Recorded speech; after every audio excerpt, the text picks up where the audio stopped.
Saben que en la Biblia algo que aparece bastante es que existe mucha imitación como tal. Algo que existió muchos años atrás y se utiliza como símbolo tiempo después. Ese es como un tipo de reflejo, ¿sí? Lo vamos a ver de esta manera y quiero que lo guarden en sus cabezas de esta manera. Todo lo que existió en algún momento va a funcionar después como un reflejo del futuro. ¿Se les quedó? ¿Fácil? Ok, vamos a arrancar entonces y vamos a ver cómo es que el enemigo siempre a lo largo de la historia ha querido imitar lo que el Padre tiene, esa necesidad de querer imitar. Y vean qué curioso es esto. Perdón, que ahí se quedó el jueguito. ¿Trabajo? Listo. Vean qué curioso cómo las imitaciones son constantes y sobre todo en Apocalipsis, un libro profético, un libro de revelaciones, estas ¿qué? Reflejos, imitaciones se ven constantes. ¿Hay una Santa Trinidad? Sí. ¿Satanás lo imitó? Claro, también lo quiso imitar. ¿Tenía trono Dios? Sí. ¿Y Satanás? También. Él también quería tener un trono. Es adorado por todo el universo. ¿Qué quería Satanás? Ser adorado por todo el universo. ¿Tiene una ciudad? Sí, la Nueva Jerusalén. ¿Y qué tenía Satanás? Una Babilonia. ¿Sella a su pueblo? ¿Qué hace Satanás? Satanás no puede sellar, pero sí puede marcar a sus seguidores. Y ese tema va a estar en la tarde y créanme que el tema de la tarde para mí es uno de los mejores porque es lo que estamos viviendo más en esta época. Lo representa una mujer pura. Entonces, ¿qué utiliza Satanás? Es representado por una ramera. Quiero que entendamos algo. El libro de Apocalipsis es un libro que utiliza lenguaje simbólico, ¿sí? Y por eso, como es un lenguaje simbólico, vamos a irlo entendiendo parte por parte para no perdernos. Se llena de ira contra sus enemigos, se llena de ira contra la iglesia.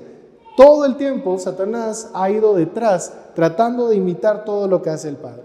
Y aquí entonces termina tiene 3 mensajeros angelicales. ¿Satanás también lo hizo? Sí, también tiene 3 mensajeros demoníacos. Y lo pueden buscar, ahí puse las citas de cada uno, pero hoy quiero que vean por qué es tan importante que entiendan cómo estas imitaciones nos pueden confundir fácilmente. Les pregunto, querida familia, si en la mañana, y de hecho me gustó, lo dijo el hermano en el repaso, ¿qué pasa si ahorita les digo, familia, ¿puede leerme esta cita bíblica? Les doy una Biblia, leen la cita completamente y esa cita está adulterada, está cambiada, ¿se darían cuenta? ¿Cómo no se darían cuenta? ¿O qué pasa si ahorita vengo con ustedes? Ojo con esto. Y les digo, familia, me voy a bajar un momento del púlpito, voy a pasar con cada uno de ustedes y les voy a entregar 5 billetes de 100 quetzales a cada uno. ¿Cuántos sabemos acá? Como unos 40 quizás. Les pregunto, todos dirían, puches, ¿será que tienen mucho dinero o son reales o son falsos los billetes? ¿Qué pensarían? ¿Quién diría que son reales los billetes? Porque yo creo que si alguien que diga son reales los billetes van a decir ya esté loco porque está regalando dinero. ¿Por qué es tan importante entonces entender estas imitaciones?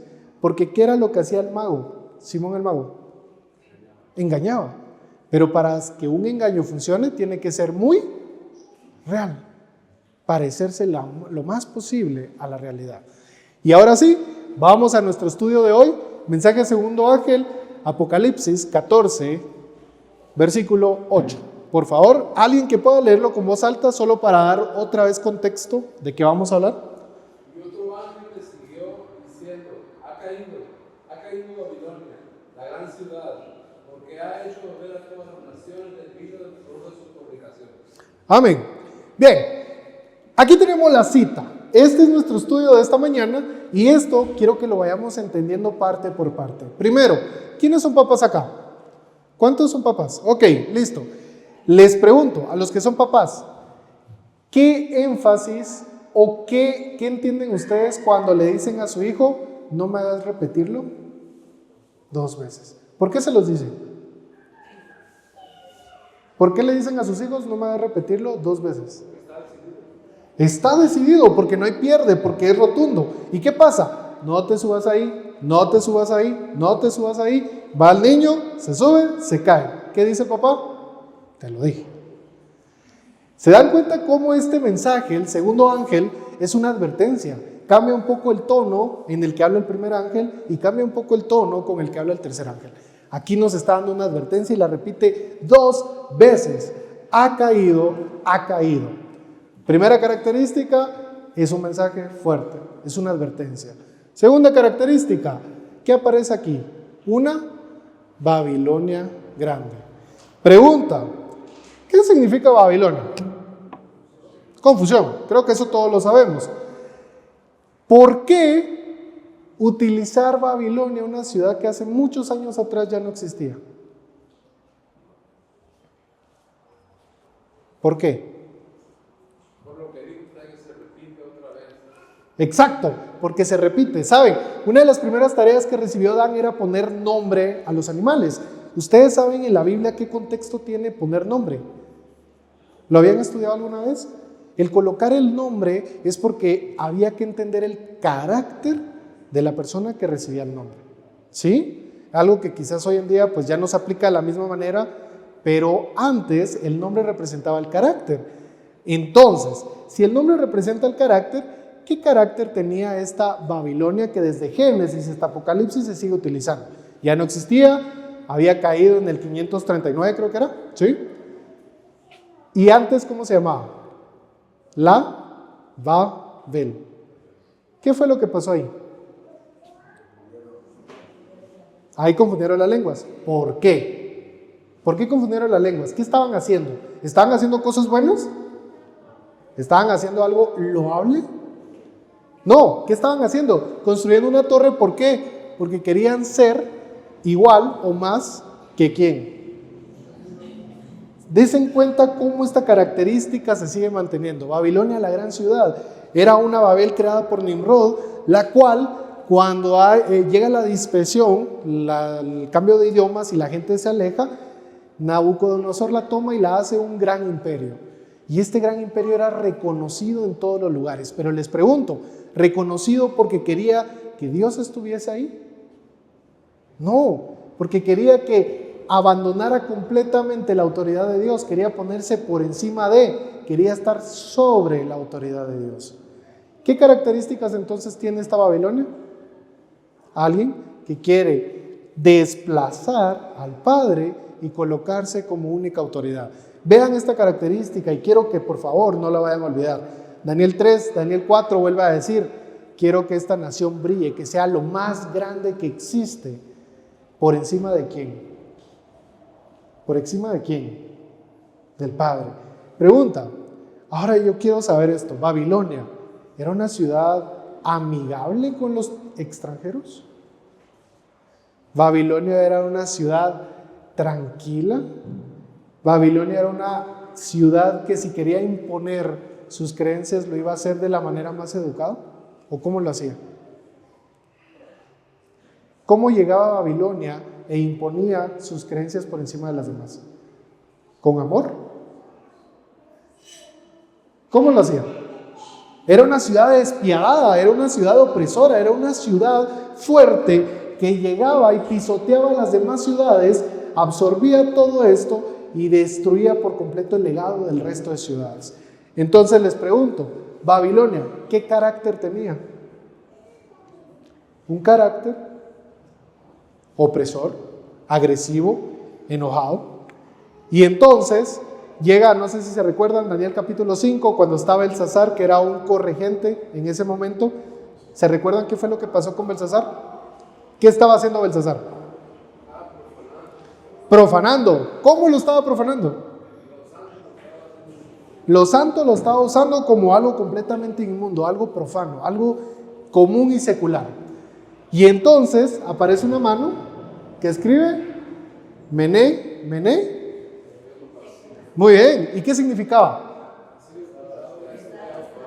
Está estableciendo su juicio. Dios estaba estableciendo su juicio y llevando al fin a ese imperio. Pregunta, Entonces, si ahí termina, ¿por qué se sigue mencionando en el futuro? ¿Por qué? Porque estamos llevándonos un reflejo del pasado al presente. Necesitábamos tomar las características que era la Babilonia, era opresora, era idólatra, imponía sobre los demás. Todas esas características las necesitaba tomar y me las tenía que traer al presente para tener un reflejo de lo que estaba ocurriendo. Seguimos estudiando. Después de esto dice la última parte y aquí me quiero quedar. Porque ha hecho beber a todas las naciones del vino del furor de su fornicación. Desarmémoslo muy rápidamente porque no quisiera tardarme. Beber, ¿cuál es el símbolo dentro de la iglesia? Este es el comentario bíblico adventista de la palabra beber. ¿Qué significa beber? Recibir algo, aceptarlo, creerlo como tal. Cuando yo digo bebo, es porque lo estoy recibiendo, porque lo estoy haciendo parte de mí. Quiero que sea parte de mí. La siguiente parte, todas las naciones. ¿Qué significa todas las naciones? ¿Todas? ¿O acaso este mensaje está dirigido únicamente para Europa? ¿Creen que para Guatemala no afecte? ¿Creen que para Estados Unidos no afecte? ¿Creen que para Chile no afecte? Todas las naciones, describe los alcances universales de la apostasía. Del vino del furor, simboliza la ira de Dios, su juicio justo aplicado sobre las naciones y las consecuencias de los actos de estas naciones. Las naciones se emborrachan, tambalean, y aquí es donde yo les quiero preguntar, si hoy les digo, ustedes, todos juntos, nos echamos una copita de vino, ¿pasaría algo? Una copa de vino no va a hacer mucho, pero ¿qué pasa si nos tomamos 2? Bueno, ni ustedes ni yo. ¿Qué tal si nos tomamos 10 cada uno? 10 copas de vino. ¿Qué va a ocurrir? Están muy callados. 10 copas de vino, ¿qué pasaría con nosotros? Una borrachera seguro. ¿Cómo es que le llamamos al buen Chapín a eso? Agarró furia. Y esa sí no la sabemos, ¿verdad? Si nosotros nos emborrachamos de esto, ¿qué es lo que dice ahí? Tambalean, representa caos, representa destrucción, representa humillación. Ahora que entendemos cómo se separa esta cita, llega la última parte. Fornicación como tal, una relación ilícita entre la iglesia y el mundo. Este mensaje como tal va a tomar más fuerza en la tarde. Esta relación que no debe de existir. El lenguaje profético para mostrar una relación prohibida y extraconyugal de la iglesia. ¿Quién es el esposo? Cristo. ¿Quién es la esposa? Y si es extraconyugal, ¿qué es lo que está haciendo? Está fornicando. Una relación fuera del matrimonio. ¿Tenemos claro esto? Vean por qué es tan importante esta cita. Porque aquí me voy a quedar en esta parte. ¿Qué es ese vino? ¿Qué es ese vino de Babilonia? Pregunta. ¿A qué sabe el vino? Si alguien alguna vez lo ha preguntado. Pregunta muy rápida, ¿es dulce o es amargo? Es amargo. Como tal es amargo. Pero entonces, ¿la uva es amarga o es dulce? ¿Qué pasó para que fuera amarga? Se fermentó. ¿Qué significa? Que si existe un vino, antes tuvo que ser un jugo de uva puro. ¿Cuál es ese jugo de uva puro? Esto lo necesitamos entender. Antes existió un jugo de uva sin fermentar, para que entonces se tomara ese vino fermentado y se adulterara. ¿Cuál es el jugo de uva puro? ¿De qué habló Ronald en la mañana? ¿No pusieron atención, Ronald? Mira. Ya ni por la voz te escucharon. ¿De qué era que habló Ronald en la mañana? Él mencionó varias partes, habló del juicio, pero el mensaje del primer ángel incluye muchas cosas, ¿sí? Habla de un evangelio eterno. ¿Qué más dice el mensaje del primer ángel? Vamos a estudiarlo para no irnos sin llevar esta parte. 14, versículo 6, Apocalipsis 14, versículo 6.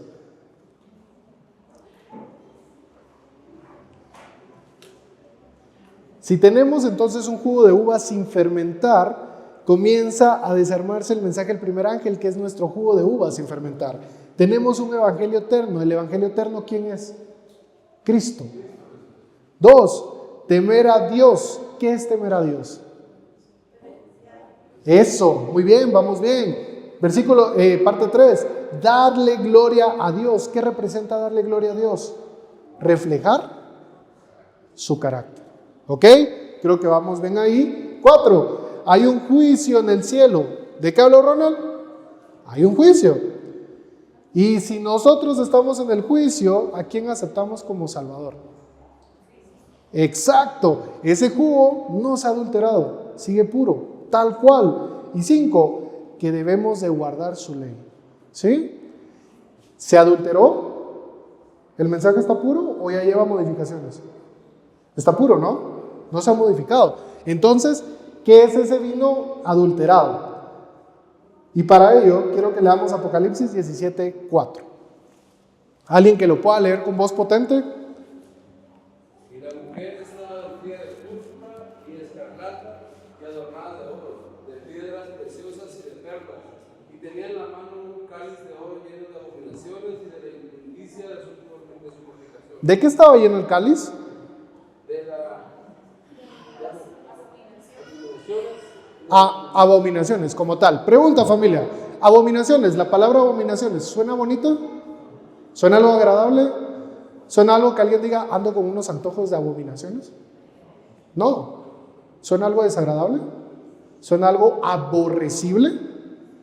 Entonces, ¿qué dijimos que era un jugo de uvas sin fermentar? Una verdad sin modificarse. Entonces, ¿qué es un vino fermentado? Ya se adulteró, ya se cambió. Y se recuerdan que todo lo que vamos a hablar hoy es un reflejo. Todo lo que existió se refleja tiempo después. Van a ver cómo terminamos este tema y se van a dar cuenta cómo el mundo está reflejando un vino fermentado y no lo estamos notando. Vamos más adentro. ¿Cómo identificar este vino? ¿Sí? Apocalipsis 17:4 es el que acabamos de leer. La palabra abominación como tal es algo que tiene una connotación bíblica para empezar. La palabra abominación es algo aborrecible por Dios, ni siquiera es algo aborrecible por un ser humano. ¿Es algo aborrecible? ¿Por quién? Dios. Quiere decir que esto es muy importante. Y si en ese cáliz se encuentran las abominaciones, ¿cuántos alguna vez han probado el aceite, creo que era de tiburón o de bacalao, el que le dan a los niños? ¿A quién le gustaba? Hasta señaló, así como, sí, a mí me daba. ¿Quién probó el aceite de, pero si era de tiburón o bacalao? O no sé, bacalao. ¿Por qué, para qué servía este aceite? Para todo, dijeron por allá. Las abuelitas hasta se ríen así. Ok, ahora pregunta, ¿cuántos probaron alguna vez el sucrol? ¿Sí? No, sucrol no, perdón, estoy equivocado. El emulsión Scott. ¿Sí? ¿Les gustaba? Ya estaba más bonito. A mí me gustaba la emulsión Scott. ¿Tú la probaste? Creo que tú sos la más pequeña que está aquí. ¿Probaste la emulsión Scott? ¿No? Es como un aceite, pero era dulce. Era pues mucho más sabroso. Les pregunto, ¿ambos tenían los mismos beneficios? ¿Cómo? Tú y RS. Ok, ahorita vamos a hablar después del culto porque mala onda, todo lo que te dan. Ok, ahora yo les pregunto, ¿por qué no les gustaba el puro, así como tal? Porque era amargo, porque era feo, porque era terrible. Entonces, ¿qué hicieron las industrias? Lo hicieron más consumible, más digerible. ¿Se dan cuenta entonces cómo comienza a entrar esto? Y quiero que tengan este ejemplo. Les voy a contar una pequeña anécdota. Justamente esta semana, mi mamá tiene, se me fue el nombre de la que es monja blanca, ¿cómo se llama esa planta? Orquídea. Mi mamá tiene orquídeas. Y ella hace muchos meses me decía que a la ventana donde ella tiene sus orquídeas llegaba un pajarito que canta bien bonito. Y yo dije, bueno, es un pajarito que canta bien bonito, no tiene nada de raro. Y ella me decía, pero yo no he visto el pajarito, le voy a poner agüita, le voy a poner semillitas porque canta bien bonito y como alegra. Y yo, bueno, está bien. Y todos los días, está cantando el pajarito, está cantando el pajarito. Hasta que un día, y esto fue esta semana, Ella iba saliendo y desde la parte del garage alcanzó a ver dónde se paraba el pajarito. ¿Qué creen que era el pajarito? ¿Cómo se lo imaginan? Canta lindo, bonito y todo. ¿Cómo se lo imaginan? Bonito, chiquito, de colorcitos. Era un zanate. El zanate se paraba enfrente, zanate negro, grande. Y cuando yo llegué a la casa, mi mamá me dice, se comió mi orquídea. Ahora yo les pregunto, ¿por qué pasó? Porque ella la empezó a recibir, canta bonito. ¿Qué va a hacer si se ve bonito? No hay necesidad de espantarlo. ¿Qué hace el zanate? Imita. El zanate imita. Es un pájaro negro. O sea, alguien alguna vez decía que el ave nacional debería ser el zanate porque hay muchos zanates. El zanate solo imita. ¿Y qué pasó? Mi mamá lo dejó entrar, lo dejó hacer parte de y se comió su orquídea. Quiero que tengan esto presente porque este ejemplo lo vamos a ir entendiendo con muchas de las abominaciones que encontramos dentro de este cáliz lleno de abominaciones. Quiero que leamos esta cita, la voy a leer por si no alcanzan a ver al fondo. No hemos de pensar que los escogidos de Dios que están tratando de andar en la luz, ¿cuál es la luz? Constituyen Babilonia. Ok, qué raro. Entonces, si andamos, ¿por qué constituimos Babilonia? Las iglesias caídas son Babilonia. Babilonia ha estado fomentando doctrinas venenosas, el vino del error. Este vino del error se compone de falsas doctrinas, como la inmortalidad natural del alma, lo vimos en la mañana, el tormento eterno de los impíos, la negación de la preexistencia de Cristo antes de su nacimiento en Belén y la defensa y exaltación del primer día de la semana sobre el día santificado por Dios. Y hoy quiero que desarmemos estas abominaciones y veamos qué tan delicado es lo que está ocurriendo en el mundo. Primera idolatría. ¿Quién puede leerme Deuteronomios capítulo 7, versículo 25 al 26?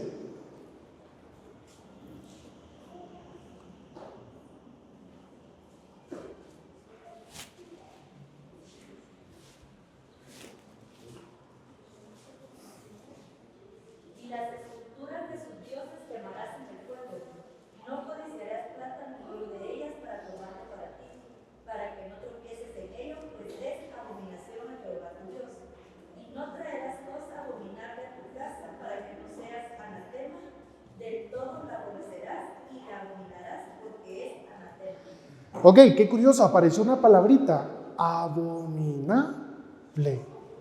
¿Y qué era abominable? Algo aborrecido por Dios. ¿Saben que este es algo pues, que aprovechamos a contárselos como ministerio? El año pasado tuvimos la oportunidad de poder hacer un viaje con los chicos de Cuarto Ángel y tuvimos la oportunidad de estar en Roma, en el Vaticano.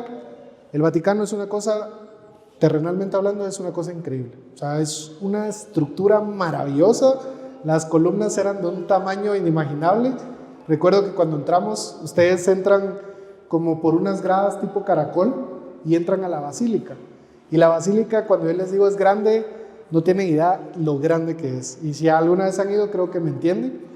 Pero algo que notamos ahí era un constante, no quiero poner la palabra adoración, pero sí había un constante hecho de adoración a las imágenes. Todo lo que veíamos a la gente con un tipo de miedo, un tipo de respeto, de adoración. Y me hace pensar en esta primera abominación. ¿Cuántos alguna vez habían escuchado la famosísima palabra, es que no adoramos, es que veneramos? ¿Qué diferencia hay? La veneración como tal es el respeto. Yo venero a tal persona, le tengo respeto, es una persona respetable. Pero, ¿cuántos alguna vez han ido a el Cristo Negro que está en Esquipulas? ¿Saben cómo entra la gente? Exacto. ¿Y saben cómo salen? De espaldas. ¿Por qué? Porque no le hay que darle la espalda. Yo hasta donde sé, yo venero a mi mamá y yo no llego de mamá, no le voy a dar la espalda porque yo la venero. ¿Y saben por qué les doy este ejemplo? Apocalipsis, capítulo 19, versículo 10, aparece algo bien interesante. Juan se topa con un ángel. ¿Y saben cuál fue la actitud de Juan en ese momento? ¿Qué hizo Juan? Juan se inclina a adorar. ¿Y cuál fue la respuesta del ángel? No lo hagas. ¿Qué es un ángel? Es un ser celestial. Y el mismo ángel le dijo, no te inclines ante mí. Tú no lo puedes hacer. ¿Adora a quién? A Dios. Si lo está diciendo un ángel, ¿por qué entonces yo voy a mantener esta adoración o veneración en esta tierra por objetos que son inanimados? Y saben, esta imagen, no sé cuántos los han visto, está en la Basílica de San Pedro. Y es curioso porque tuvimos la oportunidad de verlo. Si ustedes alcanzan a ver ¿el pie tiene forma? No, el pie está todo desganado. ¿Saben por qué? Porque la gente lo toca. Porque la gente dice que si logra tocar el pie y se hace una gran fila de personas, van a recibir bendiciones como tal. Les pregunto, ¿ese es respeto a la estatua o es algo más? Es algo más. ¿Y saben qué es lo más divertido de esto? Vean qué curioso. ¿Se recuerdan otra vez la palabrita famosa que voy a repetir en todo el tema? Es un reflejo. Algo que existió, se modifica, se transforma, se le pone un sabor más bonito, más rico, pero sigue siendo lo mismo. Porque lo que ustedes están viendo ahí, la misma estatua, fue recuperada del santuario de Júpiter. Y esto se llama Júpiter Capitolino. La misma estatua, solo que se adaptó y se hizo una figura venerada. ¿Se dan cuenta cómo está pasando esto? Algo que existía antes, creencias del pasado, se toman, se modifican, se transforman y se vuelven a lanzar al mundo, y el mundo dice, wow, quiero tocar el pie porque ahí hay bendición.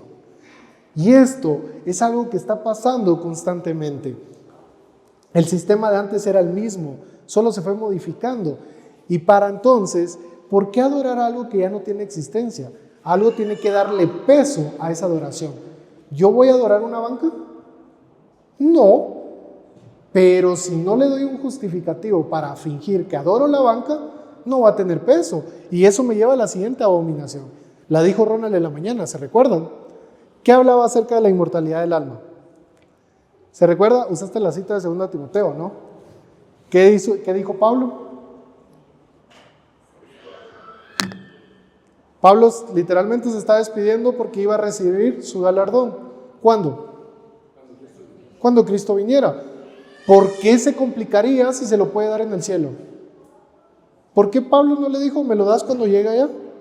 ¿Por qué esperar a la segunda venida? Porque necesitaba darle un justificativo. Vean cómo es esto. La idolatría tiene que tener sentido porque la inmortalidad del alma tiene que darle ese sentido. Entonces, ¿existe la inmortalidad del alma? Una abominación que hoy en día se predica bastante. Pero vean qué curioso. La verdad dice, el que muere, nada sabe. ¿Ese qué es? ¿Un jugo de uva? Puro. ¿Qué dice el vino? ¿Qué le dijo Satanás a Eva? ¿Ven cómo se va modificando? ¿Cómo se va adulterando esa verdad? ¿Cómo se va adaptando? ¿Quién puede leerme la cita, Eclesiastés? Si me hicieran favor.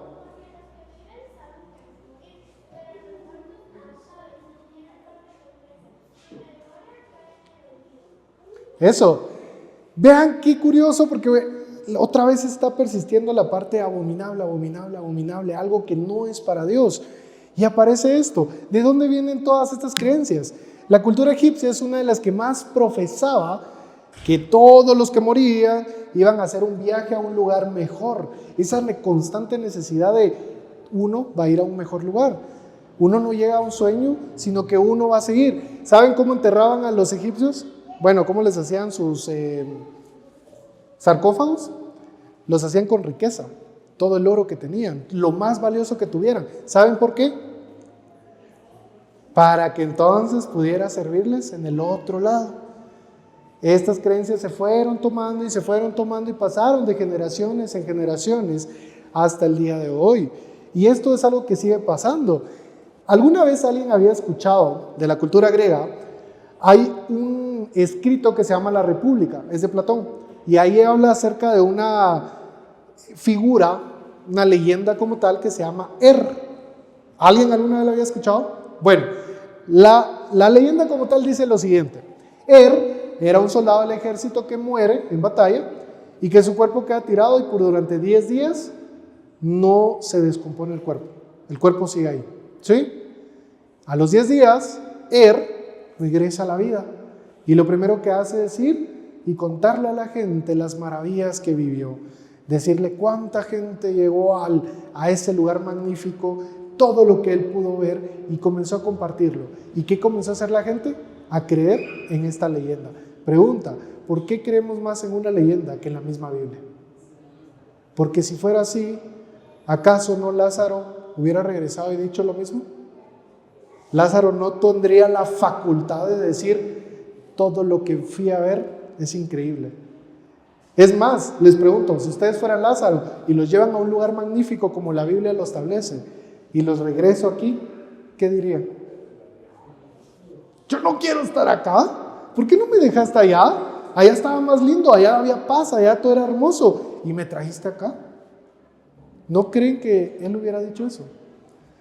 Pero entonces tenemos esta abominación, y esta abominación, que este es dato, un paréntesis como tal, esta abominación también servía como financiamiento. ¿Alguien se recuerda de las indulgencias? Las indulgencias como tal funcionaban a través de la inmortalidad del alma. Había que hacerle creer a la gente que la inmortalidad era real para que las indulgencias tuvieran sentido. ¿Y qué eran las indulgencias? Pagar por librarme de los pecados, de lo malo.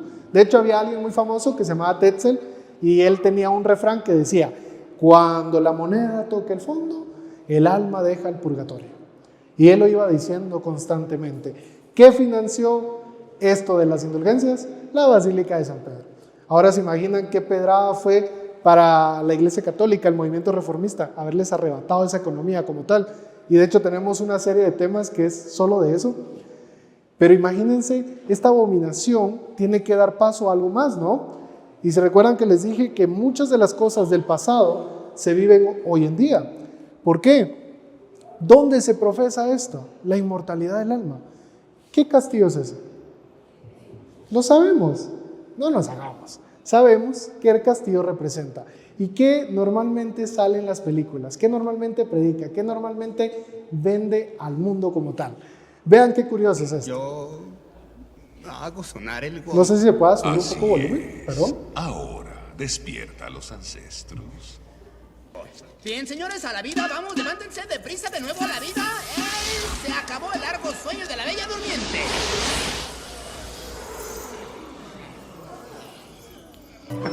El Día de Muertos ya comienza. No. Tenemos que señalar el camino. Los pétalos guían a los ancestros a casa. No creo que esté muerto del todo. Y no está con vida del todo. Hay que decirle a mamá Imelda. ¡Es mamá Imelda! ¡No logró cruzar! ¡Se atoró en el otro lado! ¿Escucharon eso último? No logró cruzar al otro lado. Pregunta, ¿qué diferencia hay con Egipto? ¿Qué diferencia hay con Grecia? ¿Qué diferencia hay con las generaciones pasadas? Perdón, pregunta, ¿es un reflejo? ¿Lo estamos viendo hoy en día? Ok, ahora bien, si la idolatría no cobra sentido, si no existe la inmortalidad del alma da paso a otra abominación, una abominación que forma parte de nuestros días, el espiritismo. Les pregunto, ¿creen que existe hoy en día el espiritismo como tal? ¿Sí o no? ¿Sí o no? Pregunta, y esto sí quiero que me lo respondan fuerte, sin pena, ¿sí? Familia de Santa Lucía de Milpas Altas, ¿me acompañarían a este lugar? ¿Por qué? Son unos amigos, es un grupo, una GC, que se reúne en la capital. ¿Por qué no me acompañan? Va, ni ustedes ni yo. ¿Me acompañan aquí a jugar? ¿Pero por qué no? ¿No quieren jugar conmigo? Solo es un juego. Ah, ok. Bueno, está bien.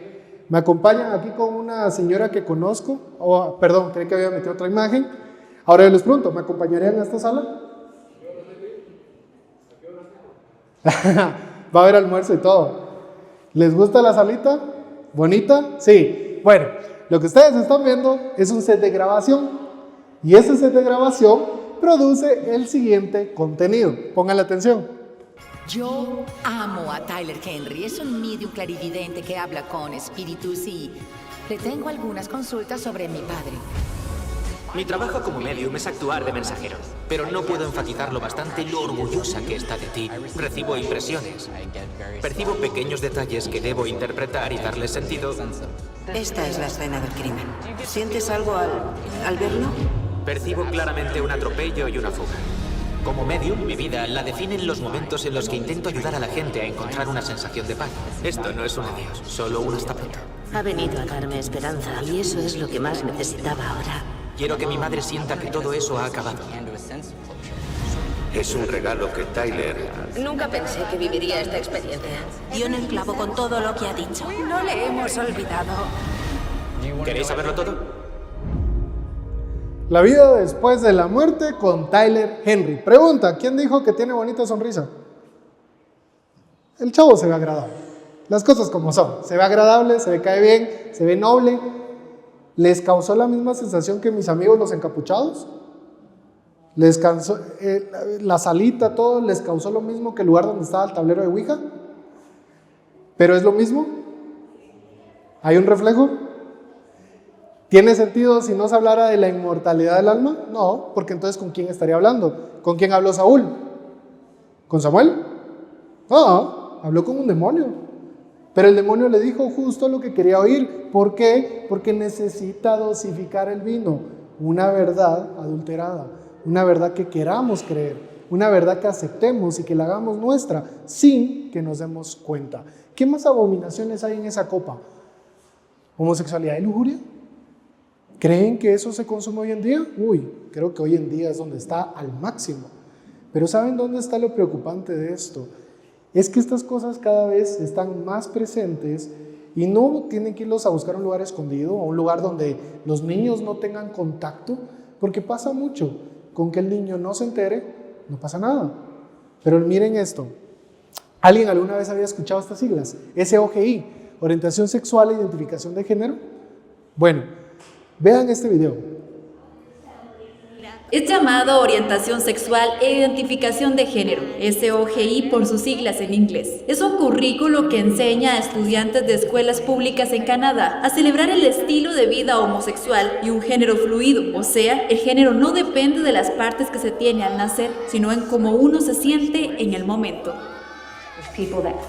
Hay personas que son niños, están quienes son niñas y quienes son género. Podrá ser un poco de cada uno o incluso ninguno de los dos. Las lecciones incluyen libros sobre niños transgénero, como El vestido nuevo de Jacob, y canciones como Canto del arco iris.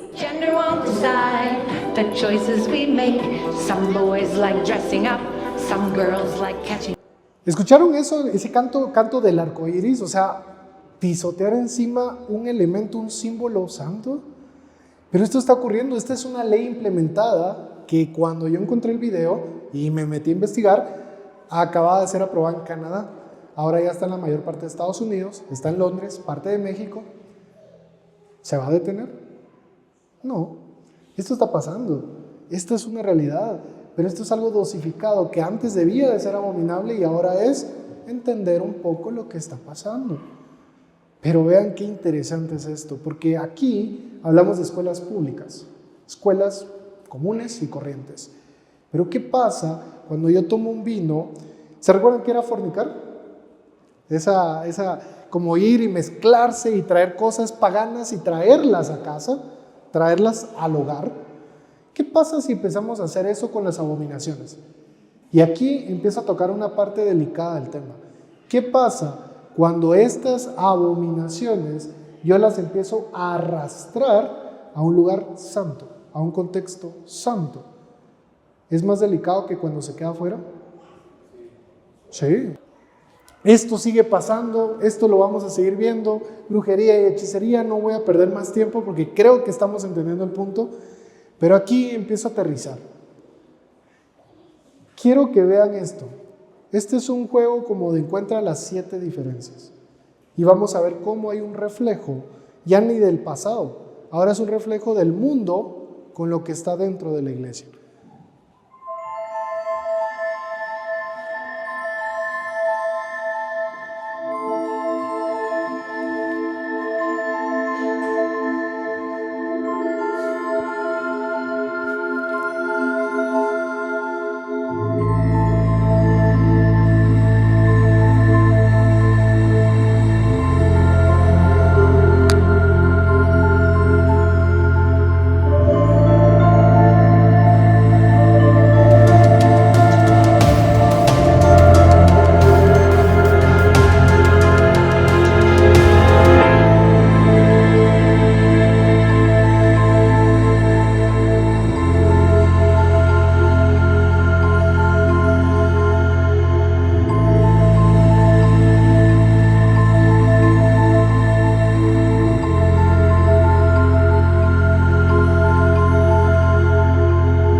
¿qué diferencias vieron? Muchas, pocas, casi ninguna. Lo primero que ustedes vieron fue un concierto secular, del mundo, como tal. El segundo video es una campaña de evangelismo de una de las iglesias más grandes de Estados Unidos, evangélica. Y lo que están viendo ahí es una campaña de evangelismo para jóvenes. Y si ustedes escucharan la música, porque se editó como tal, pero la música como tal no tiene nada de distinto a lo que el mundo ofrece. ¿Qué está pasando ahí? ¿Es un reflejo? Se ve igual.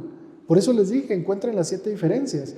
Y cuando nosotros vamos a traer todo esto, estas abominaciones, esto pagano, lo empezamos a introducir en un jugo de uva puro, el jugo de uva que Dios quiere que nosotros bebamos de su verdad, y empezamos a hacer una mezcolanza, las iglesias empiezan a ver así.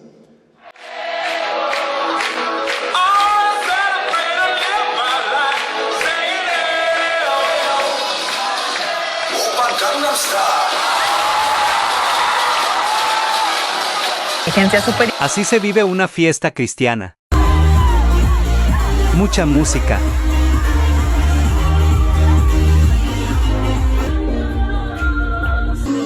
Adoración.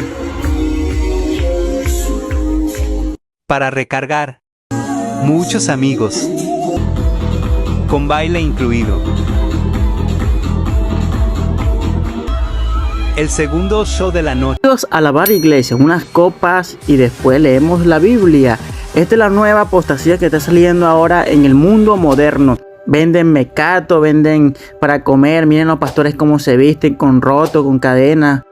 Somos una plataforma distinta para gente que tal vez ya no le parece interesante lo tradicional. Nuestra visión es que muchas personas conozcan a Jesús, ¿dónde? En un lugar fuera de lo común. Déjenme les digo rápido. ¿Escucharon eso? Para la gente que no le gusta lo tradicional, hay algo nuevo, algo diferente.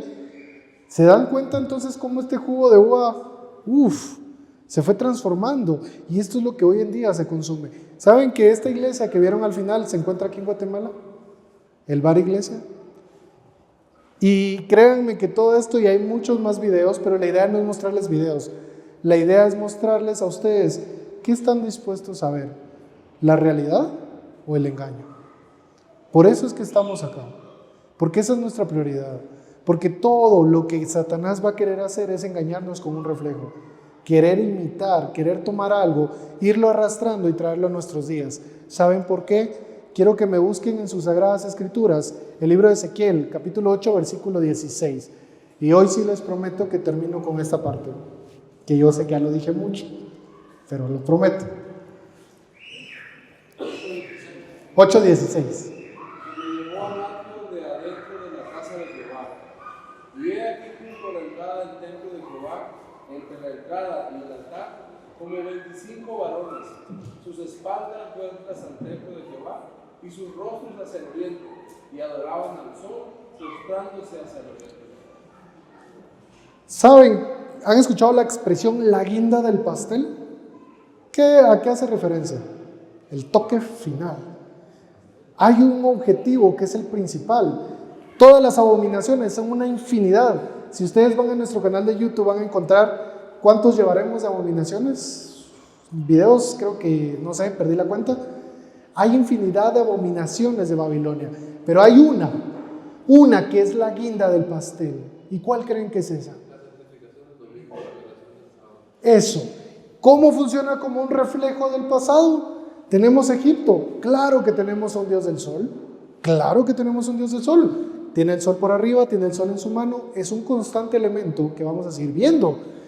¿Roma acaso no se iba a quedar fuera? Con el gran Apolo teniendo el sol y los rayos radiantes atrás. Tenemos Grecia con el gran Helios. Y vean, qué curioso es porque Grecia es el helenismo como tal, fue una de las escuelas más fuertes, dejando su cultura por todos lados. Y ese sol tiene algo de reflejo. Y hasta nosotros aquí en Guatemala tuvimos a un Dios del sol. Pero ese reflejo es un reflejo que va a perdurar y que va a seguir presente, porque el reflejo siempre va a ser de un pasado. Algo que vamos a seguir viendo constantemente. Pero ¿cómo lo vamos a aceptar si no somos engañados? Claro, tenemos que tomar un vino. ¿Por qué tomamos un vino? Porque el vino embriaga. Y si nosotros nos embriagamos, no lo vamos a ver. Llegamos a esta parte. ¿Y saben qué es lo más triste de esto? Que ni siquiera nosotros dentro de la misma iglesia estamos yendo a predicar esto.